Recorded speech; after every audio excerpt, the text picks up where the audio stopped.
Hi friends, mid ನೈಟಿಂದ vlog start ಮಾಡ್ಕೊತಾ ಇದ್ದೀನಿ. ಸೊ ನೋಡಿ, ಇವತ್ತು ವ್ಯಾಲೆಂಟೈನ್ಸ್ ಡೇ ಆಲ್ರೆಡಿ ಸ್ಟಾರ್ಟ್ ಆಗಿದೆ. ನಮ್ಮ ಮನೆಯವರು ಇದು ಚಾಕ್ಲೇಟ್ ಆರ್ಡ್ರ್ ಮಾಡಿ ತರಿಸ್ಕೊಟ್ಟಿದ್ದಾರೆ. So happy Valentine's day. ಯಾರ್ಯಾರೆಲ್ಲ ವೀಡಿಯೋ ನೋಡ್ತಿದ್ರೋ ಅವ್ರಿಗೂ.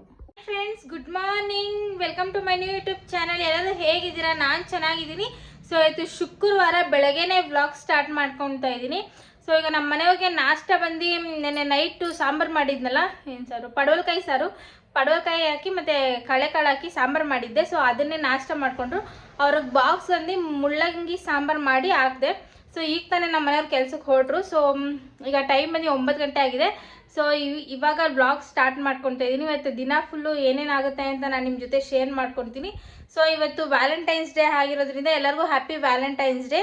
ಮತ್ತು ಇವತ್ತು ಸ್ವೀಟ್ ಮಾಡೋಣ ಅಂದ್ಕೊಂಡಿದ್ದೀನಿ. ಪಾಯಸ, ಇದು ಸಬ್ಬಕ್ಕಿ ಪಾಯಸ. ನನಗಂತೂ ತುಂಬ ಫೇವ್ರೇಟು. ಸಬ್ಬಕ್ಕಿ ದೇಹಕ್ಕೆ ಕೂಡ ಒಳ್ಳೆಯದು, ಅಂದರೆ ತಂಪು. ಈ ಬಿಸಿಲಲ್ಲಿ ತುಂಬ ತಂಪು ಮೈಗೆ. ಸೊ ಸಬ್ಬಕ್ಕಿ ಪಾಯಸ ಹೇಗೆ ಮಾಡ್ತೀನಿ, ಏನೇನು ಹಾಕ್ತೀನಿ ಅಂತ ನಾನು ನಿಮಗೆ ತೋರಿಸ್ಕೊಡ್ತೀನಿ. ಸೊ ಫಸ್ಟು ಸಬ್ಬಕ್ಕಿ ಪಾಯಸ ಮಾಡ್ಕೊಳ್ಳೋಣ. ಸೊ ಇವತ್ತು ಬೆಳಗ್ಗೆನೇ ಪೂಜೆ ಮಾಡ್ಕೊಳ್ತಾ ಇಲ್ಲ, ಏಕೆಂದರೆ ಸೊ ಮನೆ ಮುಂದೆ ಎಲ್ಲ ಸ್ವಲ್ಪ ಹುಲ್ಲು ಬೆಳ್ಕೊಂಡಿದೆ, ಗಿಡಗಳು ಬೆಳ್ಕೊಂಡಿದೆ. ಸೊ ಅದೆಲ್ಲ ಕಿತ್ತಾಕಬೇಕು ಅಂದ್ಕೊಂಡಿದ್ದೀನಿ. ಸೊ ಸಂಜೆ ಮೇಲೆ ನಾನು ಪೂಜೆ ಮಾಡ್ಕೊಳ್ತೀನಿ ಮತ್ತು ದೇವಸ್ಥಾನಕ್ಕೂ ಹೋಗ್ತೀನಿ.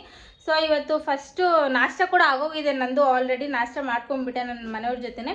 ಸೊ ಈಗ ಫಸ್ಟು ಪಾಯಸ ಮಾಡ್ಕೊಳ್ಳೋಣ. ಆಮೇಲೆ ಮನೆ ಮುಂದೆ ಎಲ್ಲ ಕ್ಲೀನ್ ಮಾಡಿ ಅದೆಲ್ಲ ಆಮೇಲೆ ಪೂಜೆ ಬರೋಣ. ಸೊ ಬನ್ನಿ, ಫಸ್ಟು ಪಾಯಸ ಹೇಗೆ ಮಾಡ್ತೀನಿ ಏನೇನಂತ ನೋಡೋಣ. ಮತ್ತು ಇನ್ನೊಂದು ವಿಷಯ ಏನು ಅಂದರೆ, ಸಾರಿ ಫ್ರೆಂಡ್ಸ್, ವೀಡಿಯೋಸ್ ಎಲ್ಲ ಲೇಟ್ ಆಗ್ತಿದೆ. ಯಾಕೆ ಅಂದರೆ ನಂದು ಬಂದು ಜಿಯೋ ಸಿಮ್ ಆಗಿರೋದ್ರಿಂದ ಅದು 2-3 ದಿನದ ಇನ್ಕಮಿಂಗು ಔಟ್ಗೋಯಿಂಗು ಡಾಟಾ ಏನೂ ಇಲ್ಲ. ಸೊ ಹಾಗಾಗಿ ವಿಡಿಯೋ ಎಡಿಟ್ ಮಾಡಿ ಅಪ್ಲೋಡ್ ಮಾಡೋದಕ್ಕೆ ಲೇಟ್ ಆಗ್ತಾಯಿದೆ. ಸೊ ಯಾರೂ ಬೇಜಾರು ಮಾಡ್ಕೋಬೇಡಿ. ಸೊ 2 ದಿನದ್ದು ವ್ಲಾಗ್ ಕೂಡ ಇಲ್ಲ, ಯಾಕಂದರೆ ಅದ್ರ ಪ್ರಾಬ್ಲಮಿಂದನೇ ಸಿಮ್ ಏನೋ ಪ್ರಾಬ್ಲಮ್ ಆಗಿತ್ತು ಅಂತ ನಾನು ರೀಚಾರ್ಜ್ ಕೂಡ ಮಾಡಿಸ್ಕೊಂಡೆ. ಅದು ರೀಚಾರ್ಜ್ ಇತ್ತು, ಆದರೂ ಕೂಡ ನಾನು ರೀಚಾರ್ಜ್ ಮಾಡಿಸ್ಕೊಂಡೆ. ಆದರೂ ಅದೇನು ವರ್ಕ್ ಆಗಲಿಲ್ಲ. ಮತ್ತು ಕಸ್ಟಮರ್ ಕೇರ್ಗೆ ಕಾಲ್ ಮಾಡೋದಕ್ಕೆ ಕೂಡ ನಾನು ಟ್ರೈ ಮಾಡಿದೆ, ಅದು ಕೂಡ ಕನೆಕ್ಟ್ ಆಗಿಲ್ಲ. ಏನು ಪ್ರಾಬ್ಲಮ್ ಅಂತ ಗೊತ್ತಿಲ್ಲ.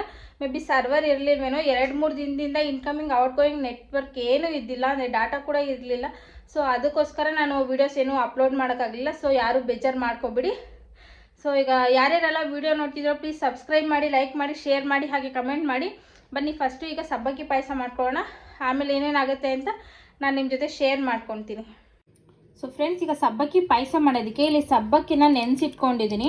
ನೈಟೆಲ್ಲ ನೆನೆಸಿದ್ದೆ. ನೀವು ಬೇಕಂದರೆ ಒಂದು 2 ಅವರ್ ಕೂಡ ನೆನೆಸ್ಕೊಳ್ಬೋದು. ನಾನು ಚೆನ್ನಾಗಿ ನೆನಿಲಿ ಅಂತ ನೈಟೆಲ್ಲ ನೆನೆಸಿದ್ದೆ. ಮತ್ತು ಈಗ ಇಲ್ಲಿ 1 ಲೀಟ್ರ್ ಹಾಲು ತೊಗೊಂಡಿದ್ದೀನಿ. ಹಾಗೆ ಇಲ್ಲಿ ದ್ರಾಕ್ಷಿ, ಗೋಡಂಬಿ ಮತ್ತು ಬಾದಾಮಿ ಮತ್ತು 2 ಯಾಲಕ್ಕಿ ಮತ್ತು ತುಪ್ಪ ತೊಗೊಂಡಿದ್ದೀನಿ. 1 ಟೇಬಲ್ ತುಪ್ಪ. ನಾನು ತುಪ್ಪ ಜಾಸ್ತಿ ತಿನ್ನೋದಿಲ್ಲ, ಅದಕ್ಕೋಸ್ಕರ ತುಪ್ಪ 1 ಟೇಬಲ್ ಸ್ಪೂನ್ ತೊಗೊಂಡಿದ್ದೀನಿ. ಬನ್ನಿ ಈಗ ಮಾಡೋದು ಹೇಗೆ ಅಂತ. ಸೊ ಫ್ರೆಂಡ್ಸ್, ಈಗ ಒಂದು ಪಾತ್ರೆ ಇಟ್ಕೊಂಡು ಅದಕ್ಕೆ ತುಪ್ಪ ಹಾಕ್ಕೊಳ್ತಾ ಇದ್ದೀನಿ. ತುಪ್ಪ ಹಾಕ್ಕೊಂಡು ಬಾದಾಮಿ ಮತ್ತು ಗೋಡಂಬಿ 2 ಫಸ್ಟು ಹಾಕಿ ಸ್ವಲ್ಪ ಫ್ರೈ ಮಾಡ್ಕೊತೀನಿ. ಅದೆಲ್ಲ ಸ್ವಲ್ಪ ಫ್ರೈ ಆಮೇಲೆ ದ್ರಾಕ್ಷಿ ಹಾಕ್ಕೊಳ್ತೀನಿ. ದ್ರಾಕ್ಷಿ ಒಂದು ಸ್ವಲ್ಪ ಉಬ್ಬಿ ಬರಬೇಕು. ಆ ಉಬ್ಬಿ ಬಂದಮೇಲೆ ಸೈಡಿಗೆ ತೊಗೊಳ್ಬಿಡ್ಬೇಕು. ಈಗೆಲ್ಲ ಫ್ರೈ ಆಗಿದೆ, ಸೈಡಿಗೆ ತೊಗೊಳ್ತಾ ಇದ್ದೀನಿ. ಈಗ ಅದರಲ್ಲೇ ತುಪ್ಪ ಇದೆ ಅಲ್ವಾ, ಸೊ ಅದಕ್ಕೋಸ್ಕರ ಅದರಲ್ಲೇ ಸಬ್ಬಕ್ಕಿ ಹಾಕ್ಕೊಳ್ತಾ ಇದ್ದೀನಿ. ಅದು ತುಪ್ಪದ ಜೊತೆ ಹುರ್ಕೊಳ್ಬೇಕು. ಸೊ ಸಬ್ಬಕ್ಕಿನ ಹುರ್ಕೊಳ್ತಾಯಿದ್ದೀನಿ. ಒಂದು 2 ನಿಮಿಷ ಹುರ್ಕೊಳ್ಬೇಕು. ಅದಾದಮೇಲೆ ಈಗ ಹಾಲು ಹಾಕ್ಕೊಳ್ತಾ ಇದ್ದೀನಿ. ಫಸ್ಟ್ಗೆ ಅರ್ಧ ಲೀಟ್ರ್ ಅಷ್ಟೇ ಹಾಕ್ಕೊಳ್ತಾ ಇದ್ದೀನಿ ನಾನು. ಸೊ ಜಾಸ್ತಿ ಯೂಸ್ ಮಾಡ್ತಿಲ್ಲ. ಸೊ ಈಗ ಒಂದು ಸ್ವಲ್ಪ ನೀರು ಹಾಕ್ಕೊಳ್ತೀನಿ. ಅದಕ್ಕೆ 1 ಲೋಟ ಆಗೋಷ್ಟು ನೀರು ಹಾಕ್ಕೊಳ್ತೀನಿ. ಆಮೇಲೆ ಈಗ ಸಕ್ಕರೆ ಹಾಕ್ಕೊಳ್ತಾ ಇದ್ದೀನಿ. ಒಂದು 10 ಸ್ಪೂನ್ ಹಾಕ್ಕೊಳ್ತೀನಿ ಸಕ್ಕರೆ ಅಂತೂ, ಯಾಕಂದರೆ ಸ್ವೀಟ್ ಅಲ್ವಾ, ಸ್ವೀಟ್ ಇರಬೇಕು ಅಂತ ಒಂದು 10 ಟೇಬಲ್ ಸ್ಪೂನ್ ಆಗೋಷ್ಟು ಸಕ್ಕರೆ ಹಾಕ್ಕೊಂಡು ಚೆನ್ನಾಗಿ ತಿರ್ಸ್ಕೊಡ್ತಾ ಇದ್ದೀನಿ. ಒಂದು 2 ನಿಮಿಷ ಬಿಟ್ಟು ಸೈಡ್ಗೆ ಹೋಗಿದ್ದೆ, ಅಷ್ಟರಲ್ಲಿ ಅದು ಉಕ್ಕು ಬಂದುಬಿಟ್ಟಿತ್ತು. ಸೊ ಏನೂ ಮಾಡೋಕ್ಕಾಗಲ್ಲ. ಈಗ ಯಾಲಕ್ಕಿ ಪೌಡರ್ ಹಾಕ್ಕೊಂಡು ಮಿಕ್ಸ್ ಮಾಡ್ಕೊಳ್ತಾ ಇದ್ದೀನಿ. ಈಗ ಅದು ಯಾಲಕ್ಕಿ ಸ್ಮೆಲ್ ಬರ್ತಿದ್ದಂಗೆ ಬಾದಾಮ್ ಪೌಡ್ರ್ ತೊಗೊಂಡಿದ್ದೀನಿ. ಸೊ ಬಾದಾಮ್ ಪೌಡ್ರನ್ನ ಕಟ್ ಮಾಡಿ ಈಗ ಹಾಕ್ಕೊಳ್ತೀನಿ. ಬಾದಾಮ್ ಪೌಡ್ರ್ ಹಾಕಿ ಜಾಸ್ತಿ ಹೊತ್ತು ಏನು ಬೇಯಿಸ್ಕೊಳ್ಳೋದು ಬೇಡ. ಒಂದು 3-4 ನಿಮಿಷ ಬೇಯಿಸ್ಕೊಂಡ್ರೆ ಸಾಕು. ಅದು ಫ್ಲೇವರ್ ಬರುತ್ತೆ, ಅದು ನಿಮಗೆ ಗೊತ್ತಾಗುತ್ತೆ. ಯಾಲಕ್ಕಿದು ಮತ್ತು ಬಾದಾಮ್ ಪೌಡರ್ದು ಫ್ಲೇವರ್ ಬರುತ್ತೆ, ಆಗ ಗೊತ್ತಾಗುತ್ತೆ ನಿಮಗೆ ಸ್ವೀಟೆಲ್ಲ ಕರೆಕ್ಟಾಗಿ ಇದೆಯಾ ಅನ್ನೋದು ಫ್ಲೇವರಲ್ಲಿ ಗೊತ್ತಾಗುತ್ತೆ. ಸೊ ಇಷ್ಟೇ ಮಾಡೋದಂತೂ ತುಂಬ ಸಿಂಪಲ್ಲು, ನೀವು ಟ್ರೈ ಮಾಡಿ ನೋಡಿ. ಫ್ರೆಂಡ್ಸ್, ಮನೆ ಮುಂದೆ ಎಲ್ಲ ಹುಲ್ಲು ಬೆಳ್ಕೊಂಡಿದೆ, ಕ್ಲೀನ್ ಮಾಡಬೇಕು ಅಂತ ಹೇಳಿದ್ನಲ್ಲ, ಇದೆ ಫ್ರೆಂಡ್ಸ್, ನಾನು ಮಾಡ್ತಾಯಿದ್ದೆ, ನನ್ನ ಕೈಯಲ್ಲಿ ಆಗಿಲ್ಲ, ಒಂದು ಸ್ವಲ್ಪ ಮಾಡಿದೆ ಅಷ್ಟೇ. ಅದು ತುಂಬ ಇದಾಗಿತ್ತು. ನೀರು ಕೂಡ ಹಾಕ್ಬಿಟ್ಟಿದ್ದೆ, ಬೆಳಗ್ಗೆನೇ ಒಂದು 2 ಬಕೆಟ್ ನೀರು ಹಾಕಿದ್ದೆ ಬೇಗ ಬರುತ್ತೆ ಅಂತ. ಸೊ ನಮ್ಮಮ್ಮ ಆವಾಗ ತಾನೇ ಕೆಲಸ ಮುಗಿಸ್ಕೊಂಡು ಬಂದರು. ನಾನು ಮಾಡ್ತಾಯಿದ್ದೀನಿ ನೋಡ್ಬಿಟ್ಟು, ನಿನ್ನ ಕೈಯಲ್ಲಿ ಆಗಲ್ಲ ಎದ್ದೋಳು, ನಾನು ಮಾಡಿಕೊಡ್ತೀನಿ ಅಂತ ನಮ್ಮಮ್ಮ ಮಾಡ್ತಾಯಿದ್ದಾರೆ. ಸೊ ಯಾವುದೇ ವಿಷಯದಲ್ಲಾಗಲಿ ನನಗೆ ಒಂದು ಸ್ವಲ್ಪ ಕಷ್ಟ ಅಂತ ಆದ್ರೂ ನಮ್ಮಮ್ಮ ಅಲ್ಲಿ ಇದ್ದೇ ಇರ್ತಾರೆ. ಯಾವುದೇ ವಿಷಯದಲ್ಲಾದರೂ ಕೂಡ ಅವರು ನಾಷ್ಟ ಕೂಡ ಮಾಡಿರಲಿಲ್ಲ. ಮಾಡು ಬಾ ಅಂದರೆ ಮಾಡಲಿಲ್ಲ. ಈಚೆ ಕಡೆ ಎಲ್ಲ ಕ್ಲೀನ್ ಮಾಡಿ, ಮತ್ತು ಸೋಫಾದು ಒಂದು ಬಟ್ಟೆ ತೊಗೊಂಬಂದಿದ್ರು. ಅದು ಸೈಡಲ್ಲೆಲ್ಲ ಎಲಾಸ್ಟಿಕ್ ಬಂದಿರುತ್ತಲ್ಲ ಅದು. ಸೊ ಹಾಕು ಬಾ ಅಂತ ಅಂದ್ಕೊಂಡು ಮತ್ತು ಸೋಫಾ ಎಲ್ಲ ಅವರೇ ಕ್ಲೀನ್ ಮಾಡಿ ಹಾಕಿ ಚೆಕ್ ಮಾಡ್ತಾಯಿದ್ರು. ನೀನು ಆಮೇಲೆ ಹಾಕೋದಿಲ್ಲ, ಹಂಗೆ ಮರ್ತೋಗ್ತೀಯಾ ಅಂತ ಅಂದ್ಕೊಂಡು ಹಾಕೋದಕ್ಕೆ ಅವರು ಹೆಲ್ಪ್ ಮಾಡ್ತಾಯಿದ್ರು. ಫಸ್ಟು ಫುಲ್ಲು ಮೇಲೆಯಿಂದ ಹಾಕಿದ್ವಿ. ಆಮೇಲೆ ಅದು ಯಾಕೋ ನನಗೆ ಚೆನ್ನಾಗಿ ಕಾಣಿಸ್ಲಿಲ್ಲ. ಸೊ ಆಮೇಲೆ ಮೇಲೆ ತೆಗ್ದು ಕೆಳಗಡೆ ಹಾಕ್ಕೊಂಡ್ವಿ. ಆಮೇಲೆ ಚೆನ್ನಾಗಿ ಕಾಣಿಸ್ತಿತ್ತು.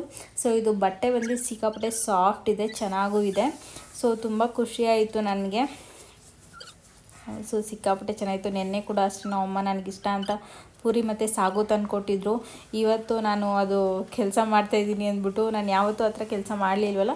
ಸೊ ಅದಕ್ಕೆ ನಮ್ಮಮ್ಮ ನಿನ್ನ ಕೈಯಲ್ಲಿ ಆಗಲ್ಲ ಬಿಡು, ಎದ್ದೋಳು ಮೇಲೆ ಅಂತ ಅಂದ್ಬಿಟ್ಟು ನಮ್ಮಮ್ಮನೇ ಮಾಡಿಕೊಟ್ರು. ತುಂಬ ಅದು ಕ್ಲೀನ್ ಮಾಡಿರೋದು ನಾನು ನಿಮಗೆ ತೋರಿಸ್ತೀನಿ ಹೇಗೆ ಕ್ಲೀನ್ ಮಾಡಿದ್ದೀವಿ ಅಂತ.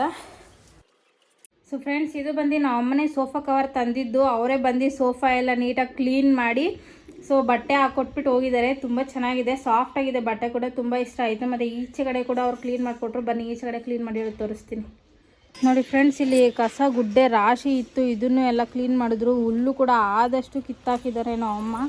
ಸೊ ನನಗೆ ತುಂಬ ಬಂದು ಹೆಲ್ಪ್ ಮಾಡಿದ್ರು. ಸೊ ನೋಡಿ, ಆಗಲೇ ತೋರಿಸಿದ್ನಲ್ಲ ನಿಮಗೆ ಕ್ಲೀನ್ ಮಾಡಬೇಕು ಅಂತ. ಸೊ ಈ ಪ್ಲೇಸು ಇಷ್ಟು ಮಾತ್ರ ಕಿತ್ತಾಕಿದ್ದೀವಿ. ಇಲ್ಲಿ ಬಂದು ಇದು ಟೊಮೆಟೊ ಗಿಡ, ಅದು ಮಲ್ಕೊಂಡಿರೋದು. ಇದು ಸಾಸಿವೆ ಗಿಡ ಮತ್ತು ಎಕ್ಕದ ಗಿಡ ಬೆಳೀತಾ ಇದೆ. ಸೊ ಹಾಗೆ ಬಿಟ್ಟಿದ್ದೀವಿ. ಇದು ಏನೋ ಗಿಡ ಅಂತ ನಮ್ಮಮ್ಮ ಹೇಳಿದ್ರು, ಏನು ಅಂತ ಗೊತ್ತಿಲ್ಲ ನನಗೆ. ಸೊ ಅದಕ್ಕೆ ಬಿಟ್ಟಿದ್ದಾರೆ. ಸೊ ಇಲ್ಲೂ ಕೂಡ ಎಲ್ಲ ಕ್ಲೀನ್ ಮಾಡಿದ್ರು. ಸೊ ಇಲ್ಲಿ ತುಳಸಿ ಗಿಡ ಮತ್ತು ಅದು ಶಿವನಿಗೆ ಇಷ್ಟವಾದ ಹೂವು, ಅದು ಗಿಡ ಇದೆ. ಮತ್ತು ಇಲ್ಲಿ ಟೊಮೆಟೊ ಗಿಡಗಳು ಬೆಳೀತಾ ಇದೆ. ಬಟ್ಟೆಗಳು ಒಣಗಾಕಿದ್ದೀನಿ. ಸೊ ಹಾಗೆ ಎಲ್ಲ ಕ್ಲೀನ್ ಮಾಡಿಕೊಟ್ಟು ಹೋದರು. ಸೊ ಕೆಳಗಡೆ ಎಲ್ಲ ಇದಿತ್ತು, ಅಲ್ಲಿ ಗೊಬ್ಬರ ಹಾಕೋದಕ್ಕೆ ತರಕಾರಿ ಮತ್ತು ಏನೇ ಕಿಚನ್ದು ವೇಸ್ಟ್ ತರಕಾರಿ ಇದ್ರೂ ಅಲ್ಲಿ ಹಾಕ್ಕೊಳ್ತೀನಿ. ಮತ್ತು ಇಲ್ಲಿ ಟೊಮೆಟೊ ಮತ್ತು ದಾಸವಾಳ ಗಿಡ ಬರ್ತಾಯಿದೆ, ಮತ್ತು ಟೊಮೆಟೊ ಗಿಡ ಬರ್ತಾಯಿದೆ. ಸೊ ಇಷ್ಟು ಮಾತ್ರ ಕ್ಲೀನ್ ಮಾಡಿಕೊಟ್ಟು ಹೋಗಿದ್ದಾರೆ ನಮ್ಮಮ್ಮ. ಸೊ ಸಾಕು ಫ್ರೆಂಡ್ಸ್, ನೋಡಿ ಕ್ಲೀನ್ ಮಾಡಿದ್ದೀನಿ ಆಲ್ರೆಡಿ. ಮತ್ತೆ ಬಿದ್ದಿದೆ ಎಲೆ. ಅದು ಬಂದು ಪ್ರಾಬ್ಲಮ್ ಬಂದು ಈ ಮರದಿಂದ ಬೀಳ್ತಾನೇ ಇರುತ್ತೆ.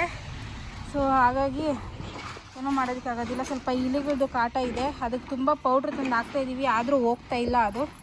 ಸೊ ಇಷ್ಟು ಮಾತ್ರ ಕ್ಲೀನ್ ಮಾಡಿಕೊಟ್ಟಿದ್ದಾರೆ ನಮ್ಮಮ್ಮ.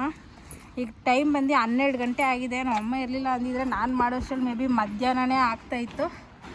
ಸೊ ಈಗ ನಮ್ಮಮ್ಮ ಹೋದರು. ಫ್ರೆಂಡ್ಸ್ ನೋಡಿದ್ರಲ್ಲ, ಈಗ ಎಲ್ಲ ಕ್ಲೀನ್ ಮಾಡಿ ಸಿಕ್ಕಾಪಟ್ಟೆ ಸುಸ್ತಾಗಿ ಹೋಗಿದೆ. ಈಗ ಟೈಮ್ ಬಂದು 12 ಕಾಲಾಗಿದೆ. ಸೊ ಈಗ ಒಂದು 2 ಗಂಟೆವರೆಗೂ ರೆಸ್ಟ್ ಮಾಡ್ತೀನಿ. ರೆಸ್ಟ್ ಅಂದರೆ ಏನು ಮಲ್ಕೊಳ್ಳೋದಿಲ್ಲ. ಸೊ ಎಡಿಟಿಂಗ್ ಇದೆ, ಅದನ್ನು ಮಾಡ್ತೀನಿ. ಒಂದು ಸ್ವಲ್ಪ ಹೊತ್ತು ಮೊಬೈಲ್ ನೋಡ್ತೀನಿ. ರಿಲ್ಯಾಕ್ಸ್ ಆಗಬೇಕಂದ್ರೆ ಮೊಬೈಲ್ ನೋಡೋದೇ ಅಲ್ವಾ. ಸೊ ಒಂದು ಸ್ವಲ್ಪ ಹೊತ್ತು ಮೊಬೈಲ್ ನೋಡ್ತೀನಿ. ಸೊ 2 ಗಂಟೆವರೆಗೂ ನಾನು ರೆಸ್ಟ್ ಮಾಡ್ತೀನಿ. 2 ಅವರ್ ರೆಸ್ಟ್ ಮಾಡಿ ಆಮೇಲೆ ಮತ್ತೆ ಮನೆ ಕ್ಲೀನ್ ಸ್ಟಾರ್ಟ್ ಮಾಡ್ಕೊತೀನಿ. ಮನೆ ಕ್ಲೀನ್ ಸ್ಟಾರ್ಟ್ ಮಾಡಿಕೊಂಡು ಸಾಯಂಕಾಲ ಬೇಗ ಪೂಜೆ ಮಾಡಿ ದೇವಸ್ಥಾನಕ್ಕೆ ಹೋಗಬೇಕು. ಸೊ ಅಡುಗೆ ಮಾಡೋದು ಏನೂ ಇಲ್ಲ, ಅದೊಂದು ಒಳ್ಳೆಯ ಕತೆ. ಕಿಚನಿನ ಗ್ಯಾಸು ಸ್ಟೌವು ಏನೂ ಕ್ಲೀನ್ ಮಾಡ್ಕೊಂಡಿಲ್ಲ, ಅದು ಕ್ಲೀನ್ ಮಾಡ್ಕೊಳ್ಬೇಕು. ಮಧ್ಯಾಹ್ನ ಎದ್ಮೇಲೆ ಕ್ಲೀನ್ ಮಾಡ್ಕೊಳ್ತೀನಿ. ಸೊ ಈಗ ಇನ್ನೊಂದೇನು ಅಂದರೆ, ನಾನು ಅದು ಚಕ್ಕೆ ಪೌಡ್ರು ಮತ್ತು ಜೀರಿಗೆ ಪೌಡ್ರು ಮಾಡಿಟ್ಟಿದ್ನಲ್ಲ, ಅದು ಡಯೆಟ್ಟು. ಅದನ್ನು ನಾನು ಮಾಡ್ತಾ ಇರಲಿಲ್ಲ, ಯಾಕಂದರೆ ಅದು ಮಾಡಿಟ್ಟು ಮಾರನೇ ದಿನದಿಂದ ನನಗೂ ನಮ್ಮ ಮನೆಯವ್ರಿಗೂ ಸಿಕ್ಕಾಪಟ್ಟೆ ಹೀಟ್ ಆಗೋಗಿತ್ತು, ಬಾಡಿ ಹೀಟು. ಸೊ ಹಾಗಾಗಿ ನಾನು ಅದನ್ನು ಕುಡಿತಾ ಇದ್ದಿಲ್ಲ. ಸೊ ಈಗ ಇವತ್ತಿಂದ ಅಂದರೆ ನಮ್ಮ ಮನೇಲಿ ನಾನು ಯಾವಾಗ ಡಯಟ್ ಸ್ಟಾರ್ಟ್ ಮಾಡಬೇಕು ಅಂದ್ಕೊಳ್ತೀನೋ ಆವಾಗಲೇ ನಮ್ಮ ಮನೆಯವ್ರು ಜಂಕ್ ಫುಡ್ಸು ಮತ್ತು ಬೇಕ್ರಿದು ಐಟಮ್ಸ್, ಸ್ವೀಟ್ಸ್ ಇದೆಲ್ಲ ತರ್ತಾರೆ. ಸೊ ಹಾಗಾಗಿ ನಾನು ಮಾಡ್ತಾ ಇರಲಿಲ್ಲ, ನಿಲ್ಲಿಸ್ಬಿಟ್ಟಿದ್ದೆ. ಸೊ ಈಗ ಮತ್ತೆ ಸ್ಟಾರ್ಟ್ ಮಾಡೋಣ ಅಂದ್ಕೊಂಡಿದ್ದೀನಿ. ಅದು ಬೆಳಗ್ಗೆ ತಾನೇ ನಮ್ಮ ಮನೆಯವ್ರಿಗೆ ಹೇಳಿದ್ದೀನಿ, ಇನ್ಮೇಲೆ ಏನೋ ತರಬೇಡ ಅಪ್ಪ, ಸಣ್ಣ ಆಗಬೇಕು, ಡಯಟ್ ಸ್ಟಾರ್ಟ್ ಮಾಡಬೇಕು ಅಂತ. ಬಟ್ ಜೀರಾ ಪೌಡ್ರು ಮತ್ತು ಚಕ್ಕೆ ಪೌಡ್ರು ಇದಿಷ್ಟು ಹಾಕ್ಕೊಂಡು ನಾನು ವಾರಕ್ಕೆ 2 ಸತಿ 3 ಸತಿ, ವಾರಕ್ಕೆ 2 ಸತಿ 3 ಸತಿ ಅದನ್ನು ತೊಗೊಳ್ತೀನಿ. ಮಿಕ್ಕಿದ ದಿನ ಎಲ್ಲ ನಾನು ಬಂದು ಲೆಮನ್ ವಾಟರ್ ತೊಗೊತೀನಿ. ಅಂದರೆ ವಾರದಲ್ಲಿ ಈಗ 7 ದಿನ ಇರ್ತಲ್ಲ, 7 ದಿನದಲ್ಲಿ 4 ದಿನ ಬಿಸಿನೀರಲ್ಲಿ ಲೆಮನ್ ಹಾಕ್ಕೊಂಡು ಕುಡಿತೀನಿ. 3 ದಿನ ಬಂದು ಚಕ್ಕೆ ಪೌಡ್ರು ಜೀರಿಗೆ ಪೌಡ್ರು ಹಾಕ್ಕೊಂಡು ಕುಡಿಬೇಕು ಅಂದ್ಕೊಂಡಿದ್ದೀನಿ. ಸೊ 2 ಇದಾಗುತ್ತೆ. ಸೊ ನನಗೆ ಗೊತ್ತಿರೋ ಪ್ರಕಾರ ಹೊಟ್ಟೆ ಕರಗಬೇಕು ಅಂದರೆ ಬಿಸಿನೀರಲ್ಲಿ ನಿಂಬೆಹಣ್ಣು ಹಾಕ್ಕೊಂಡು ಕುಡಿದ್ರೆ ಹೊಟ್ಟೆ ಬೇಗ ಕರಗುತ್ತೆ. ಅದು 3-4 ದಿನದಲ್ಲೆಲ್ಲ ನಿಮ್ಗೆ ರಿಸಲ್ಟ್ ಗೊತ್ತಾಗೋದು ಸ್ಟಾರ್ಟ್ ಆಗುತ್ತೆ. ಸೊ ನನಗಾಗಿದೆ, ಬೇರೆಯವ್ರಿಗೆ ಗೊತ್ತಿಲ್ಲ. ಬಟ್ ಜಂಕ್ ಫುಡ್ಸ್ ಅವಾಯ್ಡ್ ಮಾಡಿ ಲೆಮನ್ ವಾಟ್ರ್ ಕುಡಿದ್ರೆ ಮಾತ್ರ ಅದಾಗುತ್ತೆ. ಸೊ ಅದಕ್ಕೆ ಸ್ಟಾರ್ಟ್ ಮಾಡೋಣ ಅಂದ್ಕೊಂಡಿದ್ದೀನಿ. ಮತ್ತು ಇವತ್ತಿಂದ ನಾನು ನಿದ್ದೆ ಮಾಡಬಾರ್ದು ಮಧ್ಯಾಹ್ನ ಹೊತ್ತು ಅಂತ ಕೂಡ ಫಿಕ್ಸ್ ಆಗಿದ್ದೀನಿ. ಸೊ ಅದಕ್ಕೆ ಮಧ್ಯಾಹ್ನ ಹೊತ್ತು ಕೂಡ ನಾನು ಮಲಗೋದಿಲ್ಲ. ಸೊ ರೆಸ್ಟ್ ಮಾಡ್ತೀನಿ, ಇಲ್ಲ ಒಂದು ಸ್ವಲ್ಪ ಎಕ್ಸಸೈಸ್ ಮಾಡ್ತೀನಿ. ಸೊ ಇವತ್ತು ಇದಾಗಿರುತ್ತೆ. ಎಕ್ಸಸೈಸು ನಾನು ಮುಂದೊಂದು ದಿನ ಹಾಕ್ತೀನಿ, ನಾನು ಯಾವ್ಯಾವ ಎಕ್ಸಸೈಸ್ ಮಾಡ್ತೀನಿ ಅನ್ನೋದು ಕೂಡ ನಿಮ್ಗೆ ಹಾಕ್ತೀನಿ. ಜಾಸ್ತಿ ಏನೂ ಮಾಡೋದಿಲ್ಲ, ಒಂದು ಎಕ್ಸಸೈಸ್ ಮಾಡ್ತೀನಿ, ಅದನ್ನು ದಿನದಲ್ಲಿ 3 ಸತಿ ಮಾಡ್ತೀನಿ, ಅದು 30 ಟೈಮ್ಸ್. ಈಗ ಬೆಳಗ್ಗೆ 30 ಸತಿ ಮಾಡ್ತೀನಿ, ಮಧ್ಯಾಹ್ನ 30 ಸತಿ, ರಾತ್ರಿ 30 ಸತಿ, ಇಷ್ಟೇ. ಅದು ಜಾಸ್ತಿ ಏನು ಕಷ್ಟದಿಲ್ಲ, ತುಂಬ ಈಸಿನೇ. ಒಂದು 2 ನಿಮಿಷದ ಕೆಲಸ ಅಷ್ಟೇ ಎಕ್ಸಸೈಸ್ ಮಾಡೋದು. ಸೊ ತುಂಬ ಈಸಿ ಕೂಡ. ಸೊ ಇವತ್ತಿಂದ ಡಯಟ್ ಸ್ಟಾರ್ಟ್ ಮಾಡೋಣ ಅಂದ್ಕೊಂಡು, ಸೊ ಅದಕ್ಕೆ ಇವತ್ತು ಆ ಕೆಲಸ ಹಿಡಿದೆ. ಮಲಗೋ ಬದಲು ಅದನ್ನಾದರೂ ಮಾಡಿದ್ರೆ ಮುಗಿಯುತ್ತೆ ಅಂದ್ಕೊಂಡು, ಸೊ ಅದಕ್ಕೆ ಇನ್ಮೇಲೆ ದಿನ ಒಂದೊಂದು ಕೆಲಸ ಮಾಡಿ ಮುಗಿಸ್ಕೊಳ್ತೀನಿ, ಮಲಗೋದಂತೂ ಇಲ್ಲ. ಸೊ ಇವತ್ತಿಂದ ಡಯಟ್ ಮಾಡ್ತೀನಿ. ಸೊ ಡೇ 1 ಸ್ಟಾರ್ಟ್ ಇವತ್ತಿಂದ ಫ್ರೆಂಡ್ಸ್. ಬನ್ನಿ ರೆಸ್ಟ್ ಮಾಡಿ ಆಮೇಲೆ ನಾನು ನಿಮಗೆ. ಸೊ ಫ್ರೆಂಡ್ಸ್, ರೆಸ್ಟ್ ಮಾಡಿ ಈಗ ತಾನೇ ಎದ್ದೆ. ಈಗ 2 ಗಂಟೆ ಆಗಿದೆ ಟೈಮು. ಫಸ್ಟ್ ಬಂದು ಊಟ ಮಾಡ್ಕೊಳ್ತೀನಿ. ಬೆಳಿಗ್ಗೆ ಹೇಳಿದ್ನಲ್ಲ ಮುಲ್ಲಂಗಿ ಸಾಂಬಾರು ಮಾಡಿದ್ದೆ ಅಂತ. ಫಸ್ಟು ಈಗ ಊಟ ಮುಗಿಸ್ಕೊಂಡು ಆಮೇಲೆ ಮನೆ ಕೆಲಸ ಎಲ್ಲ ಮುಗಿಸ್ಕೊಳ್ತೀನಿ. ಬನ್ನಿ ಫಸ್ಟು ಊಟ ಮಾಡೋಣ, ಆಮೇಲೆ ಮನೆ ಕೆಲಸ ಏನೇನು ಮಾಡ್ತೀನಿ ಅಂತ ನಿಮ್ಮ ಜೊತೆ ಶೇರ್ ಮಾಡ್ಕೊಳ್ತೀನಿ. ಸೊ ಫ್ರೆಂಡ್ಸ್, ಈಗ ಊಟ ತೊಗೊಂಡಿದ್ದೀನಿ ನೋಡಿ. ಮುಲ್ಲಂಗಿ ಸಾರು, ಅನ್ನ ಸ್ವಲ್ಪನೇ ತೊಗೊಂಡಿದ್ದೀನಿ, ಸ್ವಲ್ಪನೇ ತಿನ್ನಬೇಕು. ಸೊ ಹಾಗಾಗಿ ಇದನ್ನು ತಿನ್ಕೊಂಡು ಮತ್ತೆ ಕೆಲಸ ಸ್ಟಾರ್ಟ್ ಮಾಡೋಣ. So friends, first kitchen clean ಮಾಡ್ಕೊಳ್ಳೋಣ ಅಂತ ಬಂದೆ. ನೀರೆಲ್ಲ ಸ್ಟವ್ ಮೇಲೆಲ್ಲ ಹಾಕ್ಕೊಂಡು ಮತ್ತು ಟೈಲ್ಸ್ ಮೇಲೆಲ್ಲ ಹಾಕ್ಕೊಂಡು ಈಗ ಸ್ಕ್ರಬ್ಬರಲ್ಲಿ ಅಂದರೆ ನಾರಲ್ಲಿ ಸ್ಟವ್ ಎಲ್ಲ ಒರೆಸ್ಕೊಳ್ತಾ ಇದ್ದೀನಿ. ಮತ್ತು ಟೈಲ್ಸ್ ಕೂಡ ಹಿಂದೆಗಡೆ ಇರುತ್ತಲ್ಲ ಸ್ಟವ್ದು, ಅದು ಕೂಡ ನಾನು ದಿನ ಒರೆಸ್ಕೊಳ್ತೀನಿ. ಬೆಳಗ್ಗೆ ಹೊತ್ತಾದರೆ ಬೆಳಗ್ಗೆ ಹೊತ್ತು ಒರೆಸ್ಕೊಳ್ತೀನಿ, ಇಲ್ಲ ಒಂದೊಂದು ದಿನ ರಾತ್ರಿ ಹೊತ್ತು ಒರೆಸ್ಕೊಳ್ತೀನಿ. ನಾನ್ ವೆಜ್ ಮಾಡಿದ ದಿನ ಅಂತೂ ಈ ಥರ ಫುಲ್ಲು ಕ್ಲೀನ್ ಮಾಡ್ಕೊಳ್ತೀನಿ. ಸೊ ಈಗ ಬಟ್ಟೆ ಎತ್ಕೊಂಡು ಅದೇ ನೀಟಾಗಿ ಒರೆಸ್ಕೊಳ್ತಾ ಇದ್ದೀನಿ. ಒಂದು ಸತಿ ಮಾತ್ರ ಸೋಪೆಲ್ಲ ತೊಳ್ಕೊಂಡು ಒರೆಸ್ಕೊಂಡು ಬಂದೆ. ಆಮೇಲೆ ಬಟ್ಟೆನ ನೀರಲ್ಲಿ ಹಾಕಿ ಹಿಂಡಿ ಮತ್ತೆ 1-2 ಸತಿ ಒರೆಸ್ಕೊಂಡೆ.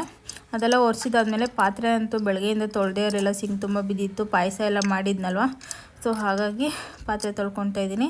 ನಮ್ಮ ಮನೆಯವ್ರು ಆಲ್ರೆಡಿ ಕೆಲಸದಿಂದ ಬಂದಿದ್ದರು. ಅವ್ರು ಬಂದು ಟಿ ವಿ ನೋಡ್ತಾ ಇದ್ದಾರೆ. ಅಲ್ಲಿ ಟಿ ವಿಗೆ ಸೌಂಡ್ ಕಮ್ಮಿ ಕೊಡು ಅಂದ್ರೂ ಕೊಟ್ಟಿರಲಿಲ್ಲ, ಹಾಡು ಕೇಳ್ಕೊಂಡಿದ್ರು. ಸೊ ಅದಕ್ಕೆ ಆಮೇಲೆ ಲೈಟಿಂಗ್ ಆನ್ ಮಾಡಿದ್ನಲ್ಲ, ಲೈಟ್ಸ್ ಆನ್ ಮಾಡಿ ವಿಡಿಯೋ ಆನ್ ಸ್ಟಾರ್ಟ್ ಮಾಡಿದ್ಮೇಲೆ ಆಮೇಲೆ ಸೌಂಡ್ ಕಮ್ಮಿ ಕೊಟ್ಕೊಂಡು ಅವ್ರು ಫೋನ್ ನೋಡ್ತಾಯಿದ್ರು. ಟಿ ವಿ ಮಾತ್ರ ಅದ್ರ ಪಾಡ್ಗೆ ಅದು ಓಡ್ತಾನೆ ಇತ್ತು. ಸರಿ ಅಂದ್ಕೊಂಡು ನಾನು ಬೇಗ ಪಾತ್ರೆಗಳು ತೊಳ್ಕೊಂಡೆ.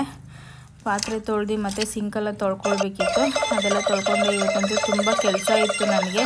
ಟೈಲ್ಸ್ ಎಲ್ಲ ಅಲ್ಲೇ ತೊಳ್ಕೊಂಡೆ. ಎಲ್ಲ ತೊಳ್ಕೊಂಡು ಎಲ್ಲ ಕ್ಲೀನ್ ಮಾಡಿಕೊಂಡು ಮತ್ತೆ ಕಸ ಗುಡಿಸಿ ಮತ್ತು ಮನೆ ಒರೆಸ್ಕೊಂಡೆ. ಹಾಗೆ ಈಚೆ ಕಡೆನೂ ಕಸ ಗುಡಿಸಿ ಮನೆಯೆಲ್ಲ ಒರೆಸ್ಕೊಂಡೆ. ಮತ್ತು ಅದೇನು ಕೆಲಸ ಮಾಡ್ಬೇಕಾದ್ರೆ ಟೈಮ್ ಹೋಗಿದ್ದೇ ಗೊತ್ತಾಗಲಿಲ್ಲ, 4:15 ಆಗೋಗಿದೆ. ಸೊ ಫ್ರೆಂಡ್ಸ್, ಒಳಗಡೆ ಕೆಲಸ ಎಲ್ಲ ಮುಗೀತು. ಈಗ ಬಾಗಿಲು ಹಾಕ್ಕೊಂಡು ಈಚೆ ಕಡೆ ಕಸ ಗುಡಿಸೋಣ ಅಂತ ಬಂದೆ. ಬೆಳಗ್ಗೆನೇ ಎಲ್ಲ ಕ್ಲೀನ್ ಮಾಡಿದೆ, ಆಯಿತು ಸುಮ್ಮನೆ ಗುಡಿಸ್ಕೊಳ್ತಾ ಇದ್ದೀನಿ.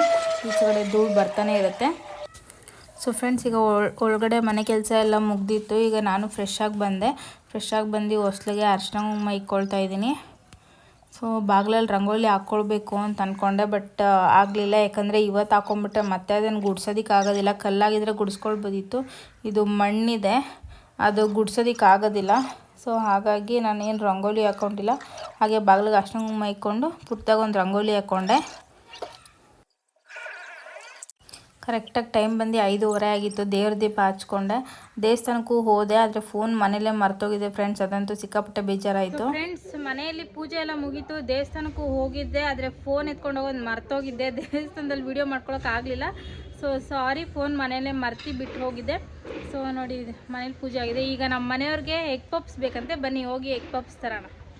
ಫ್ರೆಂಡ್ಸ್, ಇಷ್ಟೊತ್ತು ಎಗ್ ಪಪ್ಸ್ ಬೇಕು ಅಂತ ಹೇಳ್ತಾಯಿದ್ರು, ಈಗ ಬೇಡವಂತೆ. ಸೊ ಬನ್ನಿ, ಹೋಗೋದು ಕ್ಯಾನ್ಸಲ್ ಆಗಿದೆ. ಸೊ ಒಂದು ಸ್ವಲ್ಪ ಹೊತ್ತು ರೆಸ್ಟ್ ಮಾಡಿ ಆಮೇಲೆ ರಾತ್ರಿಗೆ ಅಡುಗೆ ಏನು ಮಾಡೋದು ಅಂತ ನಾನು ನಿಮಗೆ ಸೊ ಫ್ರೆಂಡ್ಸ್, ಈಗ ಅಡುಗೆ ಮಾಡೋಣ ಅಂದ್ಕೊಳ್ತಾ ಇದ್ದೀನಿ. ಅಡುಗೆ ಜಾಸ್ತಿ ಏನೂ ಮಾಡ್ಕೊಳ್ಳೋದಿಲ್ಲ, ಸೊ ಸಿಂಪಲ್ಲಾಗಿ ಮಾಡ್ಕೊಳ್ತೀನಿ. ತುಂಬ ದಿನ ಆಯಿತು ಕಡಲೆಬೀಜ ಚಟ್ನಿ ಮಾಡಿ. ಸೊ ಬಿಸಿ ಅನ್ನಕ್ಕೆ ಕಡಲೆಬೀಜ ಚಟ್ನಿ ಮಾಡ್ಕೊಳ್ಳೋಣ ಅಂತ ಇದ್ದೀನಿ. ಸೊ ಕಡಲೆಬೀಜ ಸಿಂಪಲ್ಲಾಗಿ ನಾನು ಹೇಗೆ ಮಾಡ್ತೀನಿ, ನಾನು ಏನೇನು ಹಾಕ್ತೀನಿ ಚಟ್ನಿಗೆ ಅಂತ ನಿಮಗೆ ತೋರಿಸ್ಕೊಡ್ತೀನಿ, ಬನ್ನಿ. ಸೊ ಫ್ರೆಂಡ್, ಈಗ ಚಟ್ನಿ ಮಾಡೋದಕ್ಕೆ ಕಡಲೆಬೀಜ ಹುರ್ಕೋತಾ ಇದ್ದೀನಿ. ಸೊ ಕಡಲೆಬೀಜ ಲೋ ಫ್ಲೇಮ್ ಇಟ್ಕೊಂಡು ಚೆನ್ನಾಗಿ ಹುರ್ಕೋಬೇಕು. ಸೊ ಕಡಲೆಬೀಜ ಫ್ರೈ ಆಗಿದೆ, ಸಾಕು. ಈಗ ಹುಣಸೆ ಹಣ್ಣು ಒಂದು ಸ್ವಲ್ಪ ನೆನಾಕೊಂಡಿದ್ದೀನಿ. ಹಾಗೆ ಕಲ್ಲುಪ್ಪು, ಬೆಳ್ಳುಳ್ಳಿ ಒಂದು 4, ಮತ್ತೆ ಹಸಿಮೆಣಸಿನ್ಕಾಯಿ ಒಂದು 3, ಕೊತ್ತಂಬರಿ ಒಂದು ಸ್ವಲ್ಪ, ಇದಿಷ್ಟೇ. ರುಬ್ಕೊಂಡ್ರೆ ತುಂಬಾ ಚೆನ್ನಾಗಿ ಬರುತ್ತೆ, ಟ್ರೈ ಮಾಡಿ. ಸೊ ಕಡಲೆಬೀಜ ಇದು ಸಿಪ್ಪೆ ತಕ್ಕೋಬೇಕು. ಸೊ ಈಗ ಅದನ್ನ ಹಾಕಿ ಆಮೇಲೆ ಸಿಪ್ಪೆ ತಗೊಳ್ತೀನಿ. ಹಾಗೆ ರೈಸ್ ಕೂಡ ಇಟ್ಟಿದ್ದೀನಿ. ಸೊ ಬನ್ನಿ ಬೇಗ ಚಟ್ನಿ ಮಾಡ್ಕೊಂಡು ತಿನ್ಬಿಟ್ಟು ಬೇಗ ಮಾಡ್ಕೊಳ್ಳೋಣ. ಸಿಕ್ಕಾಪಟ್ಟೆ ಟೈರ್ಡ್ ಹೋಗಿದೆ. ಸೊ ಫ್ರೆಂಡ್ಸ್, ಈಗ ಮಿಕ್ಸಿ ಹಾಕೊಂಡಿದೀನಿ. ಕಡಲೆಬೀಜ, ಒಣಗಿದ ಮೆಣಸಿನ್ಕಾಯಿ, ಉಪ್ಪು ಮತ್ತೆ ಹುಣಸೆ ಹಣ್ಣು, ಕೊತ್ತಂಬರಿ ಇದಿಷ್ಟು ಹಾಕೊಂಡಿದ್ದೀನಿ. ಈಗ ರುಬ್ಕೊಂಬರೋಣ. ಸೊ ಫ್ರೆಂಡ್ಸ್, ಈಗ ಚಟ್ನಿ ರೆಡಿ ಆಗಿದೆ. ಬನ್ನಿ ಇದನ್ನ ಒಂದು ಚಿಕ್ಕದ ಬೌಲ್ಗೆ ಶಿಫ್ಟ್ ಮಾಡ್ಕೊಳ್ಳೋಣ.